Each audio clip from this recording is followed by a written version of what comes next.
நீயும் ஜோதிடம் படிக்கலாம், வா வந்து உட்கார். என்ன ஜோதிடம் படிக்கலாம் குடிச்சு உட்கார வச்சா, குடிச்சு உட்கார வச்சுட்டு குருஜி குருஜின்னு கூப்பிடுறது. சரி ஓகே, இவர் சொல்றாரு அவங்கள குருஜி குருஜின்ட்டு. ஏமாறுறாங்க இல்லையா மக்கள், அவங்க கிட்ட சொல்லணும், நான் சொல்லணும். குறிப்பாக இந்த ஏவியை பார்த்தீங்கன்னா ஏன் சொல்கிறேன் நீங்கள் புரிஞ்சுக்கிறீங்க. நீங்கள் எப்படி மொபைலில் செக் பண்ணுறீங்கல்ல, இந்த மொபைல் வாங்கலாமா, இந்த பொருள் வாங்கலாமா, அந்த பொருள் வாங்கலாம் செக் பண்ணுறீங்கல்ல, அதே மாதிரி கண்டிப்பாக அவரை கேளுங்க. ஒரு நல்ல ஆசிரியர், ஒரு நல்ல ஜோதிடர், சரியான ஜோதிடர், நான் இந்த குருவியே சொல்ல மாட்டாங்க, என்ன மட்டும் குருன்னு கூப்பிட்டு சொல்லுவாங்க. ஏன் தெரியுமா? தயவு செய்து பாருங்க, ஏமாறாதீங்க. ஜோதிடம் பொய்யா அல்லது ஜோதிடர்கள் பொய்யா? இதற்கு விடை தேடி கன்னியாகுமரி முதல் காஷ்மீர் வரை பயணித்தார் திரு லட்சுமி நாராயணன்.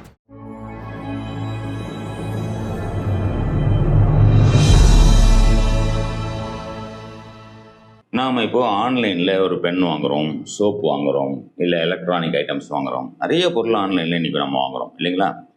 மொபைல் வாங்குகிறோம். ஆன்லைனில் வாங்கிறதுக்கு முன்னாடி என்னென்னலாம் செக் பண்ணுறோம். ஒரு மொபைல் வாங்குகிறோன்னு வச்சுக்கோமே, ஒரு ப்ராசஸர் என்ன, எத்தனை ஜிபி ஸ்டோரேஜ் இருக்குது, ஸ்பீடு என்ன இருக்கும், என்ன மாடல், அதே மாதிரி மதர், அதாவது என்ன பிராண்டு, எந்த கம்பெனி, இது எல்லாத்தையும் இவ்வளோ செக் பண்ணுறோம். ரிவ்யூ என்ன, ஒரு பொருள் வாங்குறதுக்கு இவ்வளோ ஐட்டு தான் நம்ம செக் பண்ணுறோம். இப்போது வாழ்க்கையில் பார்த்தீங்கன்னா ஒருத்தருக்கு ஒரு விதமான நல்லது கெட்டது, கஷ்டங்கள், பிரச்சனைகள் 1000 இருக்குது. என்ன பண்ணுறோம்? கோயிலுக்கு போயிட்டு சாமிக்கிட்ட முறையிடுறோம். நிறைய பேர் முறையிடுறாங்க. இப்போ நான் ஜோதிடர், என்கிட்ட ஏகப்பட்ட பேர் முறையிடுறது என்ன, ஐயா இது மாதிரி நான் இங்கே போனேன், அங்கே போனேன், அந்த கோயில் பார்த்தேன், இந்த கோயிலுக்கு போனேன், எதுவுமே சரியாகல, எனக்கு இவ்வளோ பிரச்சனை இருக்குது, என்னை காப்பாற்றுங்க, எனக்கு ஏதாவது வழி சொல்லுங்க அப்படின்னு வராங்க. எல்லா ஜோதிடர்கிட்டையும் இப்படிதாமே மக்கள் போகிறாங்க. நல்ல பலனே எல்லாருமே சொல்கிறாங்க. நானும் சொல்லி அனுப்புகிறேன், இது பண்ணாதீங்க, இந்த நேரம் வரைக்கும் இந்த மாதிரி தான் இருக்கும், இல்லை இந்த நேரத்துக்கு அப்புறம் நல்லா ஆகிடும், இந்த நாளில் நல்லா ஆகிடும், இந்த மாதிரி சின்ன சின்ன பரிகாரங்கள் பண்ணுங்க அப்படின்ற மாதிரியே சொல்லி அனுப்புகிறோம் இல்லைங்களா? ஆனால் அதே ஒரு சில ஆட்கள் இங்கே பார்த்தீங்கன்னா நவீன ஜோதிடர்கள், நவீனமாக கண்டுபிடிச்சேன் அப்படின்னு சொல்லிட்டு ஒரு சில ஜோதிடர்னு சொல்லிக்கிட்டு ஜோதிட ஆசான், ஜோதிட ஆசிரியர், குரு இப்படிலாம் சொல்லிக்கிட்டு ஒரு சில ஆளுங்க ஒரு கும்பல் வச்சுக்கிட்டு புது முறை அப்படின்னு சொல்லிட்டு 5 பேர் 6 பேர் 7 பேர் ஒரு பாரம்பரியம் படித்த ஒரு ஆசிரியர்களை ஒரு கும்பல் வச்சுக்கிட்டு நவீன ஜோதிடம் கண்டுபிடிச்சிட்டேன் அப்படின்னு சொல்லிட்டு சொல்லி கொடுக்குறேன் அப்படின்னு சொல்லிக்கிட்டு வலி வேதனையில் ஒருத்தர் வர்றாரு, ஐயா எனக்கு பிரச்சனைன்ட்டு.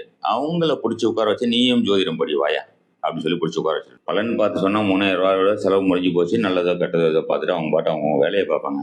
நீயும் ஜோதிடம் படிக்கலாம், வா வந்து உட்கார். பிடிச்சி உட்கார வச்சுட்டு குருஜி குருஜின்னு கூப்பிடுறது. சரி ஓகே, இவர் சொல்கிறாரு அவங்கள குருஜி குருஜின்ட்டு. சரி ஓகே, இதை நான் ஏன் சொல்கிறேன்றத ஒரு சின்ன ஏவி, என்னை பற்றின ஒரு சின்ன ஏவி ஒன்று இப்போ போடுறேன். தயவுசெய்து அதையும் பார்த்துட்டு கடைசி வரைக்கும் இந்த வீடியோவை கண்டிப்பாக பாருங்கள். ஏன்னா மிக முக்கியமான விஷயம் இது. எப்படிலாம் ஒரு மக்களை ஒரு சில ஆளுங்க ஏமாத்துறவனை மாற்ற முடியாதுங்க. அவன் வேலை ஏமாத்துற வேலை. ஆனால் ஏமாறுறாங்க இல்லையா மக்கள், அவங்கக்கிட்ட சொல்லணும், நான் சொல்லணும். குறிப்பாக இந்த ஏவியை பார்த்தீங்கன்னா ஏன் சொல்கிறேன் நீங்கள் புரிஞ்சுக்கிறீங்க. இதை தயவுசெய்து பாருங்கள். அடுத்து அந்த ஏவி முடிஞ்சவொடனே நான் உங்களுக்கு நிறைய விளக்கங்கள் கொடுக்குறேன், சரிங்களா? பிறந்தது சாதாரண குடும்பம், சாதாரண வேலை, திருமணம், குழந்தைகள், பிரம்மாண்டமான தொழில். பின் ஜோதிடர்களின் அறிவுறுத்தல் இருந்தும் திடீர் படுபாதாளம், விரக்தியின் உச்சம். தனித்து விடப்பட்டார். அனாதையாக அல்ல, பரதேசியாக. மனதில் பல கேள்விகள். ஜோதிடம் பொய்யா அல்லது ஜோதிடர்கள் பொய்யா? இதற்கு விடை தேடி கன்னியாகுமரி முதல் காஷ்மீர் வரை பயணித்தார் திரு லட்சுமி நாராயணன். அந்த பயணத்தில் பல குருமார்களின் சந்திப்பு. அனைத்து ஜோதிட முறைகளையும் கற்றுணர்ந்தார், பாரம்பரியம் முதல் நவீன ஜோதிடம் வரை. ஆனாலும் அவர் கேள்விகளுக்கு விடை கிடைக்கவில்லை. கடைசியாக பராசர் மகரிஷி ஏறி இமயமலை அடைகிறார். புத்தருக்கு போதி மரம் இருந்தது போல இவருக்கு பதில் கொடுத்தது பராசர் கோவில்.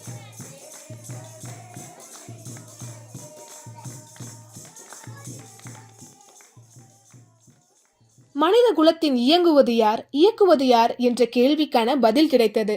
மற்றும் அவர் 59 வருட அனுபவமும், ஜோதிடத்தில் சிறந்த முறையான பாரம்பரிய ஜோதிடமும் நவீன தொழில்நுட்பமும், பாலயோகி உமேஷ் மகராஜ் அவர்களுடைய ஆசிர்வாதத்துடனும், நீல் பர்வத சேவதாஸ் குருஜியின் தீட்சையுடனும்,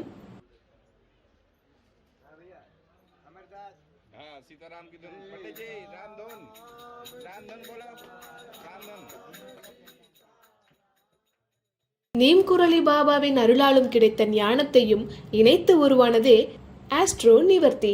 இந்த உலகில் எப்படியெல்லாம் வாழக்கூடாது என்பதற்கு உதாரணமானவன் நான்.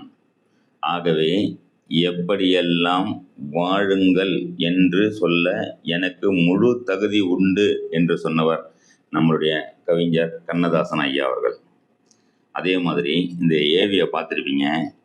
எனக்கும் முழு தகுதி உண்டு, எப்படியெல்லாம் வாழக்கூடாது எப்படியெல்லாம் வாழ வேண்டும் என்று சொல்கிற தகுதி எனக்கும் உண்டு என்ற முறையில் சொல்கிறேன். ஒரு வாதியார்கிட்ட போய் சேர்றீங்க, அதுவும் மெயினாக ஜோதிட ஆசிரியர்கிட்ட போய் சேர்றீங்க. ஒரு வார்த்தை கேளுங்க.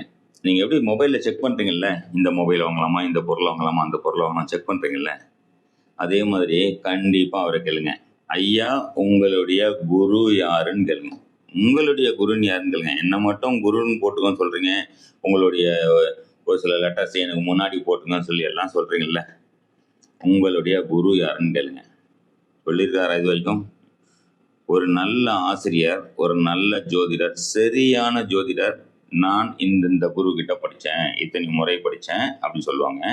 இந்த குரு கிட்ட படித்தேன், இவங்க தான் என்னுடைய குரு அப்படின்னு சொல்லி சொல்லுவாங்க. ஒரு சில ஆள்கள் மட்டும் குருவையே சொல்ல மாட்டாங்க, என்ன மட்டும் குருன்னு கூப்பிடுன்னு சொல்லுவாங்க. ஏன் தெரியுமா? உங்ககிட்டயே கொடுத்துட்டேன் பதில, என்னன்னு நீங்களே யோசிங்க. அதே மாதிரி இன்னொரு விஷயம் தயவு செய்து கேளுங்க. பாரம்பரியம் படித்த ஜோதிட ஆசிரியர்கள் மட்டும் கூட வச்சுக்கிட்டு அவங்கள பேச வச்சு அவங்களுடைய ஃபோன் நம்பர் போடுறாருல, ஏன் முறை சூப்பர் முறைன்னு சொல்லி படிக்க வைக்கிறாருலங்க, உங்களையும் பேச வைக்கிறாருலங்க, உங்களுடைய நம்பரை ஏன் போடுறதில்ல? யோசிச்சிருக்கீங்களா என்னைக்காவது? எனக்கு ஒரு சின்ன டவுட். என்ன 2-3 ஏன்னா என்கிட்ட அவர்கிட்ட basic class, advance class, master class, வேறு என்னென்னோ புதுசாக டிசைனாக நைட்டில் கண்டுபிடிக்கிறாங்க அவங்க. சரிங்களா? கண்டுபிடிச்சிட்டு இதெல்லாம் படித்தவங்க கஷ்டத்தில் வராங்க. ஐயா நீங்கள் தான் இவ்வளோ படிச்சிருக்கீங்கல்ல, உங்களுக்கே தெரியல, நீங்களே தான் ஐயா எல்லாம் சொன்னாங்க டைம் வேஸ்ட், 6 மாதம் டைம் வேஸ்ட்டு, 40-50 வாங்கிட்டாங்க, டைம் வேஸ்ட்டு, எனக்கு பலன் தெரியலண்டு படித்த மாணவர்களே பலன் பார்க்க வராங்க. அவ்வளோ மோசமாக இருக்குங்க வர. இதுக்கு தாங்க சொல்கிறேன், பாரம்பரியம் படிக்கிறதுன்னு முடிவு பண்ணிக்கலாம், எந்த முறை வேணால் படிங்க, அவருடைய குரு யாருன்னு செக் பண்ணுங்க. முதல்ல நான் போய் சேர்ற முறை கரெக்டானு சொல்லி செக் பண்ணுங்க. இவன் சொல்கிறானே அப்படின்னு சொல்லி தயவு செய்து நினைக்காதீங்க. நீங்கள் செக் பண்ணுங்க. ஆன்லைனில் ஒரு பொருள் வாங்கும்போது செக் பண்ணுறீங்க இல்லைங்க, உங்கள் வாழ்க்கையை போய் ஒப்படைக்கிறதுக்கு ஒரு முறையை படிக்கிறீங்களேங்க. அப்போது ஒரு குரு கிட்ட போய் படிக்கிறீங்க, குருவின் குரு யாருன்னு செக் பண்ணுங்க. குருவின் குரு யாருன்னு சொல்லி ஒரு குரு சொல்லனா அவர் குருவே கிடையாதுங்க, கண்டிப்பாக குரு கிடையாதுங்க. உங்ககிட்ட இருந்து பண்ணதை ஆட்டிய போடுற வேலைங்க அதெல்லாம். தயவு செய்து பாருங்க, ஏமாறாதீங்க. ஏமாத்துறவங்க ஏமாத்திட்டு தாங்க இருப்பாங்க, அது அவங்களுடைய வேலைங்க. ஏமாறாமல் இருக்கிறது தாங்க மக்களான நம்மளுடைய வேலை. சரிங்களா? தயவு செய்து செக் பண்ணுங்க, கிளாஸில் போய் படிங்க, நல்லா படிங்க. உங்களுடைய குரு யாருன்னு சொல்லி முதல்ல அதை தெரிஞ்சுக்கிறேங்க. ஏன் படித்து 1 வருஷம் 2 வருஷம் இருக்கும், உங்களுடைய நம்பர் ஏன் போடுறதில்ல? கொஞ்சம் யோசிங்களேன், ஏன் போடுறதில்ல? யோசிங்க, நிறைய பலன் உங்களுக்கு பதில் உங்களுக்கே கிடைக்கும். சரிங்களா? அதனால் தயவு செய்து இதுக்கு மேலேனாச்சும் யோசித்து செக் பண்ணுங்கள். ஜோதிடர்கிட்ட போகிறீங்க நல்லது. ஒரு படிக்கிறதுக்கு முன்னாடி, ஒரு ஜோதிடம் படிக்கிறதுக்கு முன்னாடி அவருடைய குரு யாருன்னு செக் பண்ணுங்கள். கேட்கறது தப்பே கிடையாது. கேட்டுட்டு அதுக்கப்புறமா ஒரு நல்ல வகுப்பில் சேர்ந்து பாரம்பரிய ஜோதிடம் படிங்க.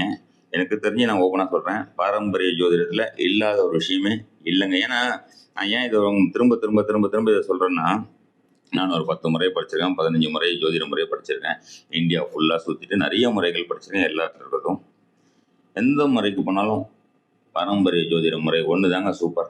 அதில் இல்லாது எதுவுமே கிடையாதுங்க.